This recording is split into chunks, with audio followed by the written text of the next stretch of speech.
All right. Hey, everybody. Welcome back to Ground Zero Salem. I'm your host, Pat.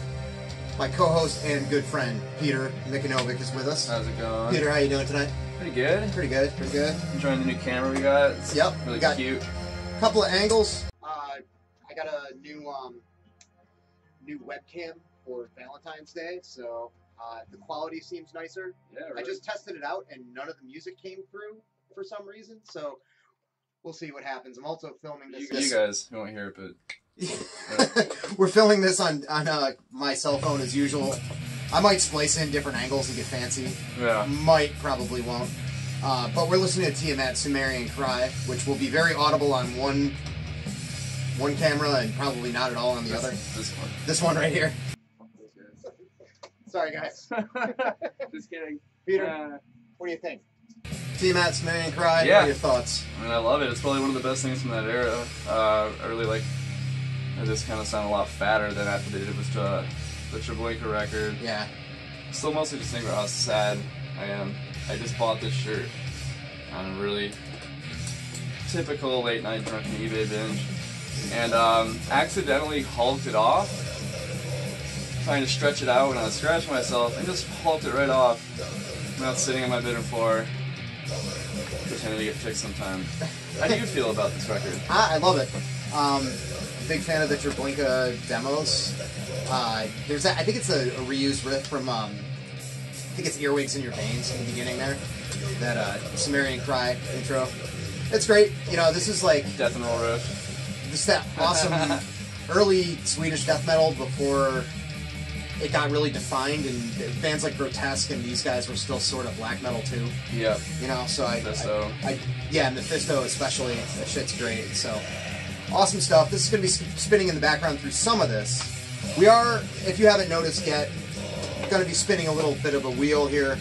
This is a creation that we thought about a few days ago and decided to implement today.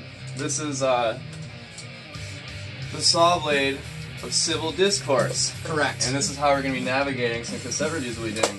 Because it's just easier to have someone else make your decisions for you. Right. We're going to lose renewal at some point, but... Yeah, and it keeps sending it Dazzle, sorry, but... No major loss. So the idea is we're going to spin the wheel. 3 of these are amazing records that are pretty much no discussion. Their classics are awesome. Are we in agreement on the 3 ones, though? What's that? Are we in agreement on the 3 ones, though? Yeah, I think so. You can make your own decisions, or... You know, it's all objective. You can make your own calls on this. And then the other 3 are kind of, yeah, you know. Like, questionable. Questionable. Maybe we'll argue over them. Maybe we will. We'll see. You know. So we're going to spin it twice, see what we get, make some discussion. Some of these Peter is more familiar with. Some of these I'm more familiar with. There's a wild card in there. It should be interesting, you know. Good for discussion there. So the comp right here. Yeah, the comp. Yeah, some 89 Road Racer, Division of Road Runner. Yeah, why don't I just why don't I pull this off? Even if this doesn't end up on the wheel, I think this is an interesting artifact from 1989. I think on Facebook recently, I think it was Ignacio from Caligari recently mentioned like which label fell from grace the hardest. Was it Roadrunner, Earache, Relapse, or Nuclear Blast? I think those were the 4. And a lot of people kind of unanimously said Road Racer, Roadrunner, just because they kind of pushed forward all that new metal garbage and all that stuff. And even though they were putting out a lot of great death metal between 88 and 92, as well as King Diamond and all that great stuff, even looking at this compilation, you're kind of wondering what they were thinking with some... It's all over the place. It's all over the place. Like, there's some great bands on here. Boston's own Wrecking Crew, fucking awesome. They were part of the whole Hawker Records roster, which was like a subsidiary metal, hardcore metal spin-off label that had what else was on that? Rest in Pieces, Token Entry. Yep, Token Entry's on here. So that's cool. Yeah, Token Entry's on here. Revolution's a turnaround. I think this is from the Weight of the World record, which wasn't very good, unfortunately. Gangrene, great Boston hardcore crossover skate beer metal stuff. Also on here, this is from Older Wiser, which I haven't heard that one. Wiser. Older but wiser. I don't know about that record. Yeah. So in addition to the hardcore bands, there's like Last Crack, who I don't know what they sound like. Jones Very, who I'm not familiar with. No. Trepin and Paul, who are I think like kind of weird metal industrial that were French.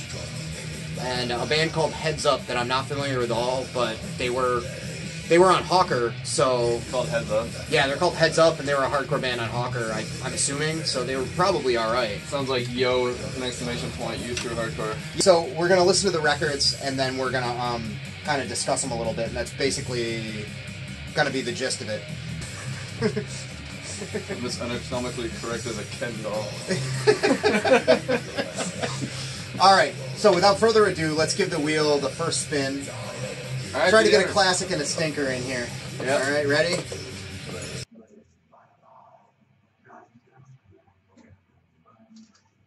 And we have Renewal by Creator. Alright. So you guys, going right after Coma Souls. Yep. I've never heard this. Very maligned record.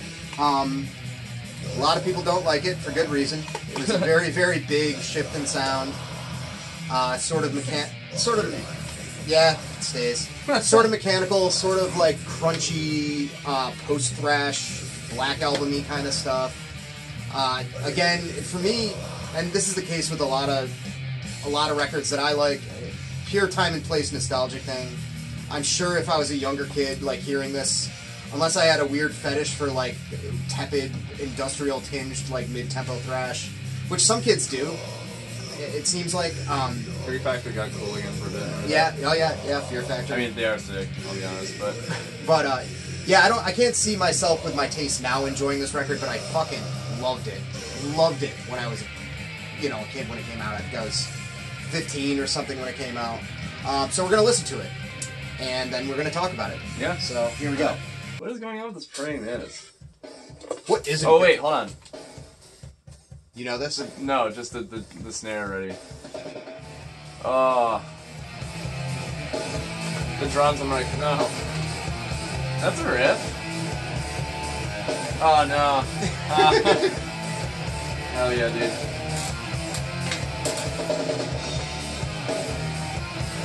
This is really weird. I feel like this is so far it's like Pedro's like American Legion hardcore record. Yeah. It's totally like, I don't know, like Creator on Conquer the World Records, like fucking, Bloodlink. Yeah. German straight up thrash. Funny stories about Mille from Creator. I know a German guy from Essen, the same town the Creator's from. And he's told me a story about how he was just randomly walking along, like some waterfront, some waterfront. It's not even on this camera.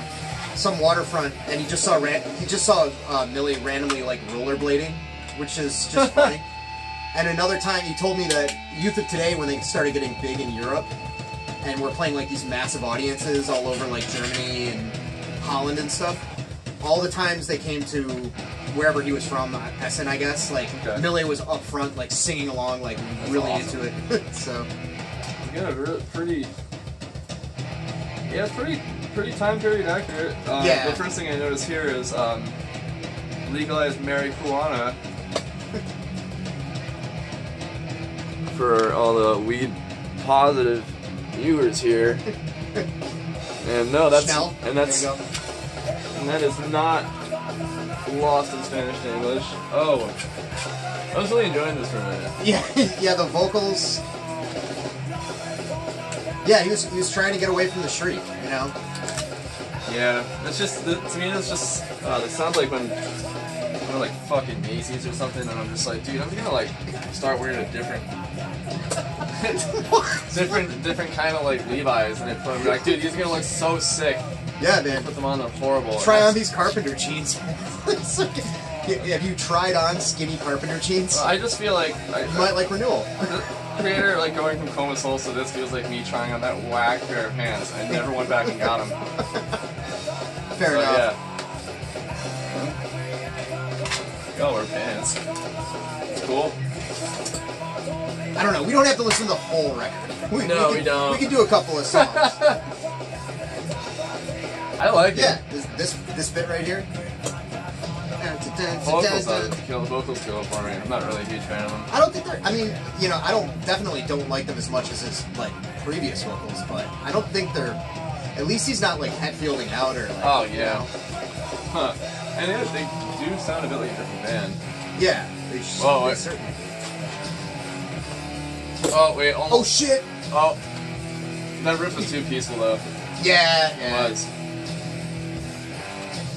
Dude, you almost had the stomper part right here. No.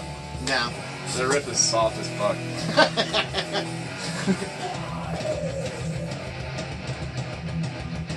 Yeah. It's just like riff after riff after riff, and like, I kind of feel like they like. This reminds me a little bit of like, Slayer did Undisputed Attitude. Oh yeah. It's just like, let's go back to basics, but like, you guys are the best at what you do, and like, this is like still better than what almost anyone else could do, but fuck, it just like, that's the thing that sucks about like, you know, making, what is this, the 7th record? They had like 2 EPs, they had 3 really, really solid records, then Extreme Aggression, and then Call of Souls. Yeah, this. Just let it happen, man. So, yeah, the tapes are just jumping off the wheel. Yeah, reviewed, yeah. You know? This isn't this is less than professional. I don't even know where the tape went on this fucking. I don't see anyone else doing this. It's not on the wheel anymore. Fuck it. This? Yeah. And they had another record that was even more down this rabbit hole called like Endorama, which, I mean, Millet was listening to a lot of like Industrial and Sisters of Mercy, which actually, so was I, like a year or 2 after this came out. Like I'm gonna talk about that soon. Like my own like listening taste and the stuff. renewals in '92. I think so. 90. Almost old in '90. Yeah, it's like 92, between 92 and 90. Yeah, 92. I was gonna say between 92 and 94. And I forget what their comeback thrash record was. Cause for Conflict, maybe. I don't know. I really don't know anything about like beyond their first 2, honestly. Yeah. I'm pretty like. But like, I mean, obviously, like their early catalog is fucking perfect. It's fucking flawless. Blazing Teutonic thrash, man. Speaking of which, like, what's your favorite German thrash? Like, out of the big top tier ones? I never really. Aside from like some Sodom, like I just came around to Destruction like the past couple years of it. Oh no shit. Yeah, I just I've been on like a DM kick for 5 years, and I just haven't like. I mean, I think some stuff that came out last year, like the Diva EP where they covered fucking Mayhem's Death Crush with a clean bass, which sounds so weird.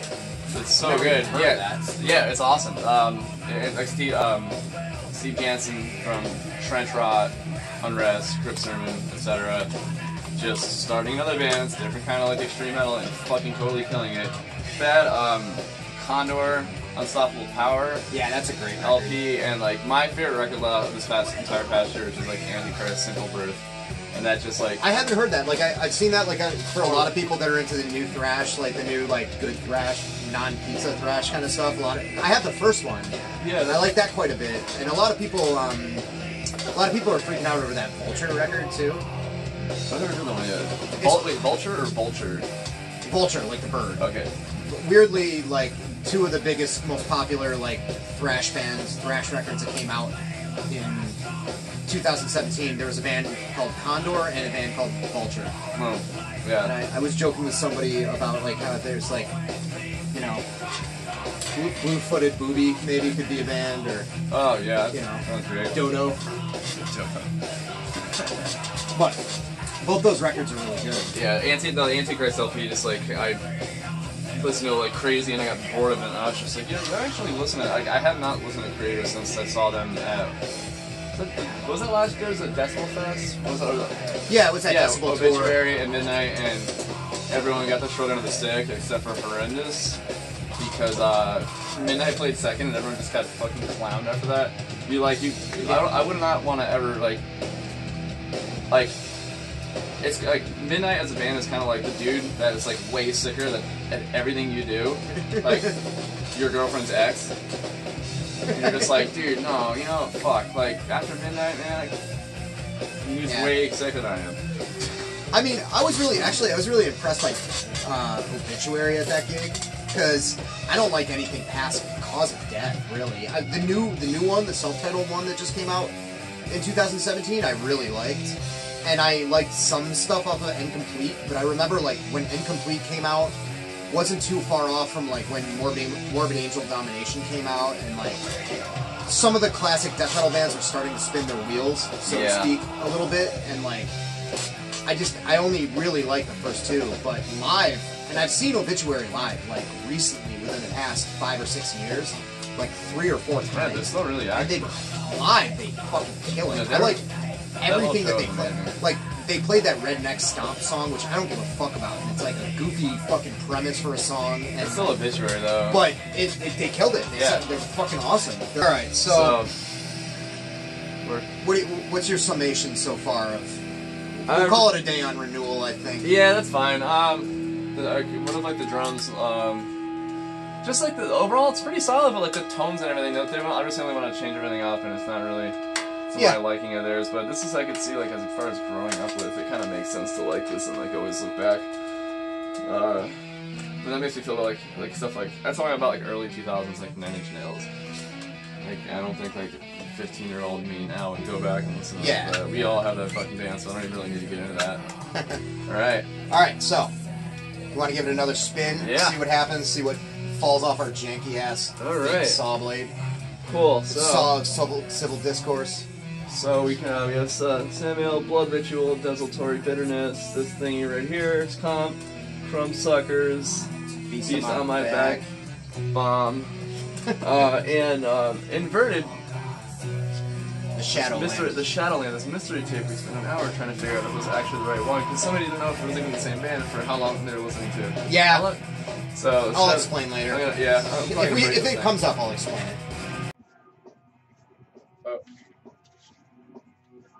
And alright. So I haven't heard. So we've landed on the second Crumbsuckers record, Beast on My Back. And I'm gonna put it on now. I've only heard Life of Dreams. Life of Dreams is the really good one. I know, so how bummed am I gonna be really bummed now? I don't think you're gonna be bummed. I just remember, like, when I was getting into the Crumbsuckers, discovering them, getting into like crossover really heavily, maybe a few years before that whole Municipal Waste pizza thrash thing started blowing up. I'm talking like maybe 1998, 1999, when you could still find Crumbsuckers on vinyl for like $5. I bought that LP for real cheap at Second Coming Records in Cambridge, and it bummed me out because I expected it to be something that it wasn't. There you go. Yeah, it's pretty cool. He's sucking on something, presumably crumbs. So yeah, I haven't listened to this myself in at least a couple of years at this point, and I actually like it a lot more now than when I initially heard it. Ooh, a lot of tension right now. Yeah, I have no idea what I'm gonna hear. You're gonna hear the second Crumbsuckers record is what you're gonna hear. And they're really building tension with this piano intro. 80 in relativity. This looks like a pop record. Yeah, it kind of does. Like it's like, dude, these are definitely like. I mean, I think a lot of like records that are regarded as not that great sometimes have a lot to do with the cover art. Like they look Australian. They do look Australian.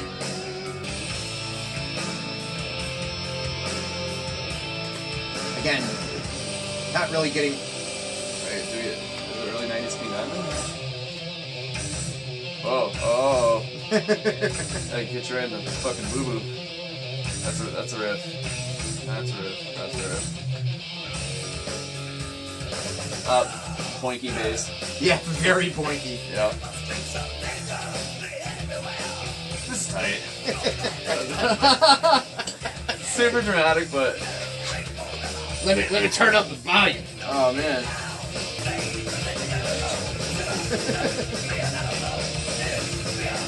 This is a lot better than I remember. I told my I know you don't mean the wheel. Good. I thought this was way more like, I don't know, groove laden, but it's fucking lazy. It's like hard as fuck, but also pretty sensitive. Kind of like that, the classic Motorhead flow. It's like, we're fucking artists! We're sensitive as shit! Yeah, totally. It's like when you're a kid and you beat someone up and then you fucking cry about it. Then you start Crumbsuckers and slay. Yeah, I don't fuck that dude. Nice production sense, okay, cool. Yeah. Choir is like...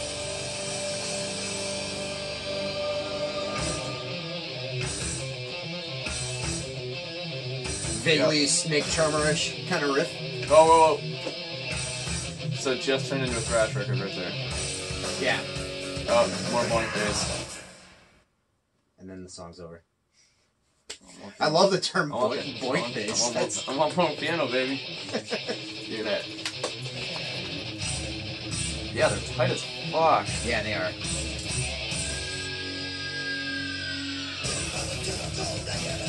Oh, like choke.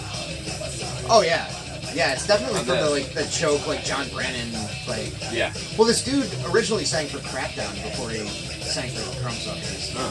Chris Notaro. It's good. It's just like it's kind of like party thrash hooks. Yeah. But way better because party thrash honestly mostly sucks. Yeah. Sorry. Yeah. Well, it's a new phenomenon. It's kind of contrived. You know? Yeah, it's this is an organically occurring in its proper time and place. So. Yeah, like, hey, let's like start rigor mortis except like make it black. Yeah, pretty much. Don't do party thrash. Don't put pizza everywhere. Again, time and place kind of thing. That first, the split that Municipal Waste did with Crucial Unit. Oh man, that was so good. I love that, and I liked Waste Them All a lot too. And they were really fun to see then. But the thing about that band was that they were a band that was playing like almost exclusively at the time in the DIY hardcore punk scene. Yeah. They weren't on Earache yet. They weren't playing. It was like they were like this weird bizarro version of like metal for like older. I feel like older punk and hardcore dudes that grew up on thrash metal. They couldn't really fit into a pre-existing retro scene. Super tight. It's just like sounds like a mature record. It doesn't sound like a bunch of like kids going wild who are like happen to be insanely talented, which is kind of what I think of when I think of like DRI and like Crumbsuckers and even like early Agnostic Front, but this is good. Oh man. Oh, rock riff. Yep. Yeah, that's what I think. This is what I'm thinking about here. Yeah. Like wraparound shades. Yeah. You know? Well, I mean, just that little gross like kind of riff, like that's like right. This is right before I think like that like funk metal. Like you thankfully were not around for it. You missed. Well, you were around, but you were young. But like I wasn't listening. Yeah, it was like this band Ludacris that came after, or not Ludacris, the band that came after Ludacris, Scatterbrain, who were like, okay, so like the Chili Peppers were fucking huge, even in like the late '80s, early '90s, before they got really, really huge. Yeah, they were like a huge underground band, and a ton of metal bands, like thrash bands, tried to mix the already existing Chili Pepper style in with like thrash metal. So you had like Mordred, who were fucking terrible, like with like the slap bass and like shit like that. And also Suicidal Tendencies like had that going on like Lights Camera Revolution, like the whole slap bass thing. And I feel like that kind of like not just it touches maybe a little bit on here is creeping in, but not a lot, thankfully. Yeah, it does seem like you're saying, it's a lot more organic sounding because like with some of that stuff it's so contrived. Like the next record, they're like shit. Like we have to change the sound overnight. It's kind of like a bunch of like a hardcore band trying to like be like Leeway, too, and then just totally bomb it, you know. But this is good. It's like it doesn't sound forced at all. It sounds like they had a lot of experience. Wait, so this came out in '88, and Life in Dreams came out in '85. I want to say '86, but yeah, but that's like big, not to split hairs. 2 years. How much they grew as a band, you can tell. Because like these are actually fucking great riffs. They're songs so far. I like this. I mean, sometimes I feel like I see it a little too soon, but that's okay. It's just this is like I don't know. Guitar Center go-tos. It's really chill. Yeah, I feel like... It seems forced, like they just stuck it into the song. Yeah, exactly. Yeah, I don't know. I mean, it ain't bad, for sure. Okay, cool. So, like a corner riff. Yeah, basically. Yeah. This is cool. Picking up something at the corner store. Oh my god. How old have they made this? Probably like early mid-20s? Yeah, probably. Yeah. The musicianship on this is insane. Yeah, they can play their asses off for sure. Ludacris too. Those guys were also like wicked adept at their instruments. Yeah, see, I don't know how I feel about this right here. Goes to LA once.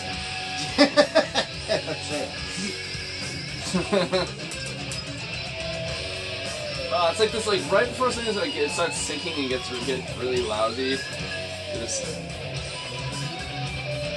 I wasn't crazy about that, but they just like throw like a fucking left field like fill riff at you, and you're just like, whoa, okay, I'm gonna keep listening to this record. Wow.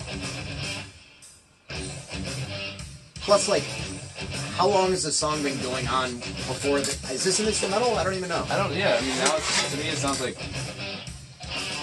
really 80s boy loud. Yeah, it does kind of sound like Voivod. All right, I'm good with this. Yeah.